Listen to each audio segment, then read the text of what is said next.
সময় 24 update BD সংবাদে আপনাকে স্বাগতম। শুরুতেই সংবাদ শিরোনাম, এরপর বিস্তারিত। শুরুতেই জানিয়ে দিব, হরমুজ প্রণালী নিয়ে ট্রাম্পের মন্তব্যের জবাবে যা বললেন ইরানের সেনাপ্রধান। এরপর জানিয়ে দিব, আসন্ন নির্বাচনে কি চায় ইসরায়েলিরা। তারপর জানিয়ে দিব, আল আকসা প্রাঙ্গণে 1.5 শতাধিক ইসরায়েলি বসতি স্থাপনকারীদের প্রবেশ। সবশেষে জানিয়ে দিব, 1 বছরের ওমরাহ ভিসায়ও নতুন শর্ত সৌদির। দর্শক, এতক্ষণ শুনছিলেন সংবাদ শিরোনাম, এখন বিস্তারিত। আপনি যদি ইসরায়েলের ধ্বংস চান এবং মুসলিমদের পাশে থাকতে চান, তাহলে ভিডিওতে লাইক করে চ্যানেলটি অবশ্যই সাবস্ক্রাইব করে দিবেন। এখন বিস্তারিত। হরমুজ প্রণালী নিয়ে ট্রাম্পের মন্তব্যের জবাবে যা বললেন ইরানের সেনাপ্রধান। হরমুজ প্রণালী নিয়ে মার্কিন প্রেসিডেন্ট ডোনাল্ড ট্রাম্পের মন্তব্যের তীব্র সমালোচনা করে কড়া হুঁশিয়ারি দিয়েছেন ইরানের সেনাপ্রধান মেজর জেনারেল আমির হাতামি। আইআরআইবির বরাতে জানা গেছে, মার্কিন প্রেসিডেন্টের বক্তব্যের প্রতিক্রিয়া জানিয়ে তিনি বলেন, ইরানকে নিয়ে এই ধরনের মন্তব্য করা একটি বড় ভুল এবং ইরানের এমন প্রতিরক্ষাকারীরা রয়েছে যারা যে কোনো আগ্রাসনের কঠোর জবাব দেবে। আমির হাতামি জানান, মার্কিন সামরিক বাহিনীকে অঞ্চলটি থেকে কার্যত বিতাড়িত করা হয়েছে। পারস্য উপসাগর, ওমান সাগর কিংবা হরমুজ প্রণালীতে তাদের প্রবেশের আর কোনো সুযোগ বা অনুমতি নেই। আসন্ন নির্বাচনে কি চায় ইসরায়েলিরা।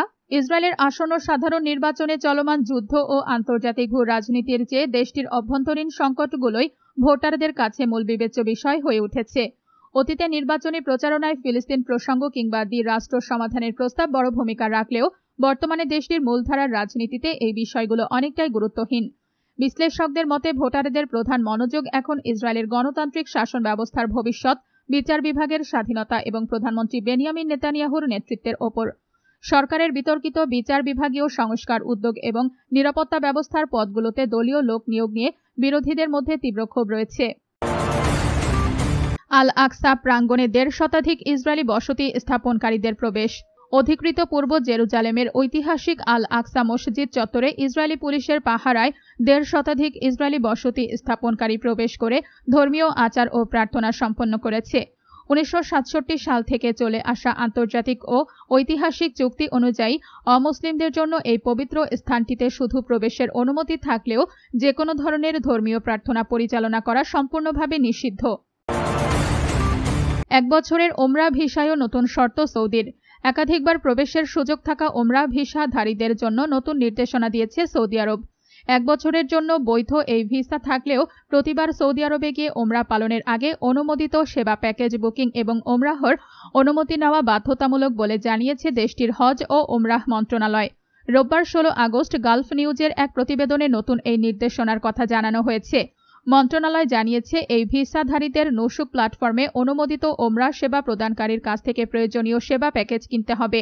পাশাপাশি সৌদি আরবে যাওয়ার আগে নুসুক অ্যাপের মাধ্যমে ওমরাহ পালনের অনুমতিও নিতে হবে। জুলাইয়ে চালু হওয়া একাধিকবার প্রবেশের এই ওমরাহ ভিসা ইস্যুর তারিখ থেকে 365 দিন পর্যন্ত বৈধ থাকবে। এই সময়ের মধ্যে ভিসাধারীরা একাধিকবার সৌদি আরবে প্রবেশ করতে পারবেন, তবে ভিসার পুরো মেয়াদে সব মিলিয়ে সর্বোচ্চ 90 দিন সৌদিতে অবস্থান করা যাবে।